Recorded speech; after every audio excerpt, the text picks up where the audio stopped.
Sir, ಮೊದಲನೇದಾಗಿ ನಾವು ನಮ್ಮ ಇಲಾಖೆಯಿಂದ ನರೇಗಾ ಕಾಮಗಾರಿಯಲ್ಲಿ ಸಮುದಾಯ ಕಾಮಗಾರಿಗಳನ್ನು ನಾವು ತೆಗೆದುಕೊಳ್ತೀವಿ. ಈ ಕಾಮಗಾರಿಗಳು ಎಲ್ರಿಗೂ ಯಾವುದೇ ಕ್ಯಾಸ್ಟ್ ಆಯಿತು ಅಥವಾ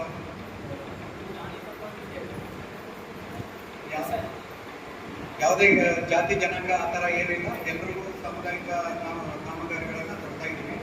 ಅದು ಬಿಟ್ಟರೆ ಈ ಆದಿಕಾಮಯೋಗಿಗೆ ಸಂಬಂಧಪಟ್ಟಂಗೆ ನಮ್ಮ ಇಲಾಖೆ ಮತ್ತೆ ಈ ಎಲ್ಲ ಲೈನ್ ಡಿಪಾರ್ಟ್ಮೆಂಟ್ ಬೇರೆ ಎಲ್ಲ ಇಲಾಖೆಯವ್ರ ಜೊತೆಗೆ ಏನು ಸಂಬಂಧ ಇದೆ ಅಂತಂದ್ರೆ, ಅರಣ್ಯ ಇಲಾಖೆ ಒಂದು ಓಪನ್ ಟ್ರೆಜರಿ ಇರೋಂಥ ಇಲಾಖೆ. ಓಪನ್ ಟ್ರೆಜರಿ ಅಂದ್ರೆ ಅರಣ್ಯ ಪ್ರದೇಶ ಇರೋಂಥ ಇಲಾಖೆ. ಈ ಪ್ರದೇಶನ ನಾವು ಕಾಪಾಡ್ಕೊಂಡು ಉಳಿಸ್ಕೊಂಡು ಹೋಗುವಂಥದ್ದು, ಮುಂದಿನ ಪೀಳಿಗೆ ಬೆಳೆಸ್ಕೊಂಡು ಹೋಗುವಂಥ ನಿಟ್ಟಿನಲ್ಲಿ ನಾವು ಕಾರ್ಯನಿರ್ವಹಿಸ್ತಾ ಇರ್ತೀವಿ.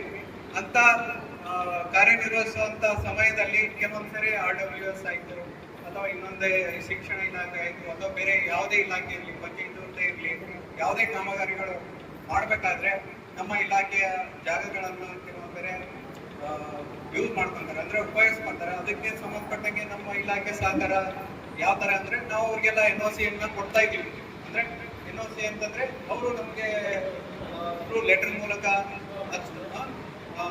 ಎಲ್ಲ ಕರೆಸ್ಪಾಂಡೆನ್ಸ್ ಮಾಡಿದ್ರೆ ನಮ್ಮ ಇಲಾಖೆ ಪ್ರೊಸೀಜರ್ ಫಾಲೋ ಮಾಡಿಕೊಂಡು ಅವ್ರಿಗೆ ನಾವು NOCಗಳನ್ನು ಕೊಡ್ತಾ ಇದ್ದೀವಿ. ಹಾಗೂ